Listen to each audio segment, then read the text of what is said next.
Hello बच्चों, स्वागत है आपका अनअकैडमी के चैनल नीट यूजी 10 पे। बच्चों, इस चैनल की खासियत ये है कि आपको विद इन 10 मिनट्स में आपको टॉपिक बताया जाएगा, इवन न्यूमेरिकल के साथ आपको कंसेप्ट बताया जाएगा। जो मेरा नाम आदित्य कुमार, मैंने बेटे की मेरी ब्रांच इलेक्ट्रिकल इंजीनियरिंग थी। ऑलमोस्ट मैं 6+ ईयर से फिजिक्स पढ़ा रहा हूँ। मैंने Aakash institute south ex new Delhi में पढ़ा है, करियर पॉइंट कोटा में पढ़ा है। अब मैं अनअकैडमी में फिजिक्स का एजुकेटर हूँ। अनअकैडमी सब्सक्रिप्शन लेने के लिए क्या करना है बच्चों, आपको अनअकैडमी लर्निंग ऐप में जाना है, इसको इंस्टॉल करना है और गेट सब्सक्रिप्शन पे क्लिक करना है। यहाँ देखते हैं बच्चों, फीचर्स के डेली लाइव क्लासेस होती है, लाइव टेस्ट एंड क्विजेस होती है, स्ट्रक्चर्ड कोर्सेस और अनलिमिटेड एक्सेस है। अनलिमिटेड एक्सेस का मतलब बच्चों, आप कभी भी इसको एक्सेस कर सकते हैं। इन द सेंस कि आपने मान लो 12 मंथ्स या 24 मंथ्स का सब्सक्रिप्शन लिया है, तो उस दौरान को भी जो लाइव क्लासेस है वो रिकॉर्डेड हो जाती है, तो आप कभी भी उसको एक्सेस कर सकते हैं। इसके चार्जेस के बारे में देखते हैं तो एक मंथ का लीजिएगा तो 5400, 6 मंथ का लीजिएगा तो 3600, 12 मंथ्स का 2250। तो आप देखिएगा 12 मंथ्स का सब कम है, 24 मंथ्स का उससे भी कम है। आप लॉन्ग टर्म के लिए लीजिएगा, आपको कॉस्ट भी कम पड़ेगा और आपके लिए बेनिफिशियल होगा। मेरा कोड आदित्य आप यूज कीजिएगा बच्चों, आपको 10% का डिस्काउंट मिलेगा किसी तरह पे कोर्सेज में। अब बच्चों मैं शुरू करेंगे नया चैप्टर, वर्क पावर एनर्जी। तो वर्क में पहले इंट्रोडक्शन करेंगे और कांस्टेंट फोर्स से है उसके बारे में देखते हैं, work done by constant force. देखते हैं वर्क डन, सिंपली यहाँ पे देखिएगा, मैंने यहाँ पे लिखा है वर्क डन। आपको पता है बच्चों कि वर्क डन क्या होता है, स्केलर प्रोडक्ट। किस किस का स्केलर प्रोडक्ट का मतलब वर्क डन हम लिखते हैं एफ डॉट डी। यहाँ बच्चों फोर्स, यहाँ पे जो हम एग्जांपल लेके चल रहे हैं, यहाँ पे फोर्स क्या है, कांस्टेंट है। फोर्स क्या है, कांस्टेंट है। एफ डॉट डी को हम क्या लिख सकते हैं बच्चों, work done equal to F का मैग्नीट्यूड, डी का मैग्नीट्यूड इनटू कॉस थीटा। तो बताइए वर्क डन इक्वल टू हम लिखेंगे, यहाँ पे देखिए, मान लीजिए फोर्स एफ है, ठीक है, एंगल थीटा, तो ये कंपोनेंट क्या हो जाएगा, एफ कॉस थीटा। और ऊपर वाला क्या हो जाएगा बच्चों, एफ साइन थीटा। ये वेक्टर में पढ़ा है हमने, ठीक है ना।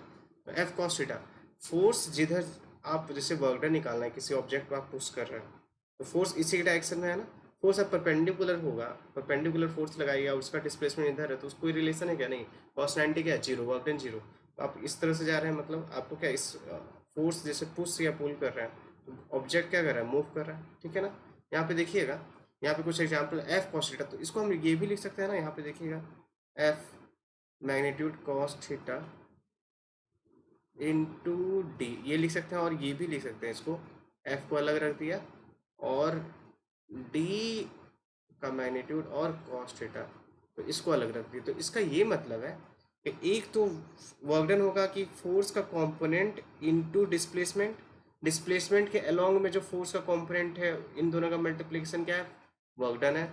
या दूसरे शब्द में हम ये बोल सकते हैं कि फोर्स इनटू, और फोर्स और इनटू डी कॉस थीटा, मतलब डिस्प्लेसमेंट का जो कंपोनेंट फोर्स के अलोंग होगा, अप्लाइड फोर्स के अलोंग, उनका मल्टीप्लिकेशन क्या मतलब वर्क डन। तो बच्चों यहाँ ये भी लिखा है, F constant direction of displacement of the body, और एफ साइन थीटा के कारण वर्क डन क्या हो जाएगा, जीरो ना, क्योंकि इन दैट परपेंडिकुलर डायरेक्शन, यहाँ पे आपका क्या है, परपेंडिकुलर डायरेक्शन, और ये बॉडी मान लीजिए ये मूव करे तो 90 डिग्री, तो जीरो वर्क डन। ठीक है, आगे देखते हैं।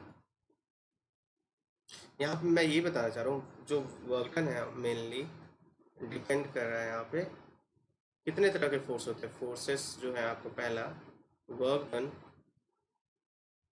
Work done by constant force, जो हमने देखा कांस्टेंट फोर्स। दूसरा work done by variable force, work done by variable force, spring वाला, इसमें एग्जांपल हम देखेंगे। Third work done under graph, under graph between force and displacement, force and displacement. ठीक है, वर्क डन आप कांस्टेंट फोर्स के से देखेंगे, वेरिएबल फोर्स और वर्क डन उससे भी निकाल सकते हैं। आपको फोर्स और डिस्प्लेसमेंट का एरिया, ग्राफ का एरिया क्या देता है वर्क डन। ठीक है, अब देखते हैं ये कांस्टेंट फोर्स का सारा एग्जांपल देखिए बच्चों। वर्क क्या, स्केलर क्वांटिटी है, जूल होता है, आपको पता है आपको। तो वो एक जूल 10 7 अर्ग हो गया, वर्क डन सीजीएस यूनिट हो गया अर्ग आपका, SI यूनिट हो गया आपका न्यूटन मीटर, ठीक है। यहाँ देखते हैं इलेक्ट्रॉन वोल्ट, एक एग्जाम्पल देख लीजिएगा।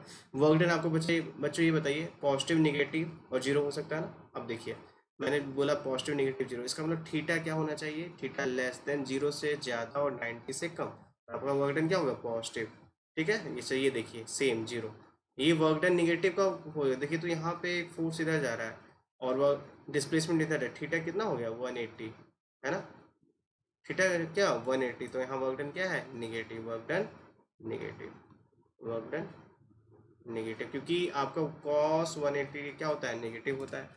आगे देखते हैं वर्क कैन बी, वही यहाँ मैंने एक्सप्लेन किया। देखिए वर्क कैन बी क्या पॉजिटिव, थीटा क्या एक्यूट एंगल, और ऑब्ट्यूज एंगल होगा तो क्या होगा आपका, आपका हो जाएगा वर्क डन निगेटिव। कुछ एग्जांपल्स हैं, when a person lifts a body from the ground, अब कोई पर्सन है बॉडी को लिफ्ट उठा रहा है, तो जो फोर्स से वो उठा रहा है और डिस्प्लेसमेंट भी उसी डायरेक्शन में, तो थीटा तो जीरो ना, सिर्फ फोर्स आपने लगाया इसको उठाने के लिए, तो डायरेक्शन भी इधर और फोर्स भी इधर, इसके कारण तो work done positive. But gravity, जो ग्रेविटी के कारण वेट लग रहा है उसका फोर्स तो नीचे, बट डिस्प्लेसमेंट क्या ऊपर, तो वो एग्जाम्पल क्या हुआ निगेटिव वर्क डन का, ठीक है। यहाँ पे देखिए पहला एग्जांपल हो गया, दूसरा देखिए also when a body is pulled on a fixed rough surface, rough surface है बच्चों, आप उसको खींचेंगे, खींच रहे हैं, रफ का मतलब जो फ्रिक्शन का फोर्स है वो तो इधर लग रहा है, इसके अपोजिट आपको रिलेटिव मोशन में क्या अपोज करता है, तो आप इसको इधर खींचेंगे तो फ्रिक्शन का फोर्स इधर, तो इसके कारण तो work done negative, friction force के कारण, जो अप्लाइड फोर्स है उसके कारण पॉजिटिव, ठीक है। तो एग्जाम्पल देख लीजिए कि a block of mass m equal to कितना है 2 kg is pulled by a force F equal to 40 Newton upwards through a height कितना h equal to, find the work done on the block by the applied force F and its weight is m। बताइए force है आपको कितना दे रखा है 40 Newton, ठीक है। अच्छा वेट कितना हो जाएगा बच्चों mg कितना दे रखा है 2 इंटू 10, ये 20 न्यूटन हो गया ना। तो find the work done on the block by the applied force and its weight, तो ये नेट फोर्स कितना हो जाएगा, अब नेट फोर्स लिखिएगा यहाँ पे, जो नेट फोर्स लगेगा ब्लॉक पे, नेट फोर्स, ये डिस्प्लेसमेंट मान लीजिए ऊपर जा रहा है, तो F माइनस कितना हो जाएगा बच्चों mg, F कितना है 40 माइनस 20, तो 20 न्यूटन का जो रिजल्टेंट फोर्स है वो F रिजल्टेंट है जो कहाँ लग रहा है ऊपर की ओर, F रिजल्टेंट ऊपर, हाइट कितना है 2 मीटर, तो वर्क डन कितना हो गया आपका, तो वर्क डन हो गया आपका 20 इंटू 2 कॉस 0 1, तो हो गया आपका कितना 40 जूल, ठीक है ना बच्चों। अब नेक्स्ट वीडियो में हम लोग देखेंगे वेरिएबल फोर्स का, ठीक है। तो आपको इसको क्या करना है, वीडियो को आपको लाइक करना है, चैनल को सब्सक्राइब करना है, और नेक्स्ट वीडियो में हम variable done by variable force देखेंगे, ठीक है बच्चों, थैंक यू।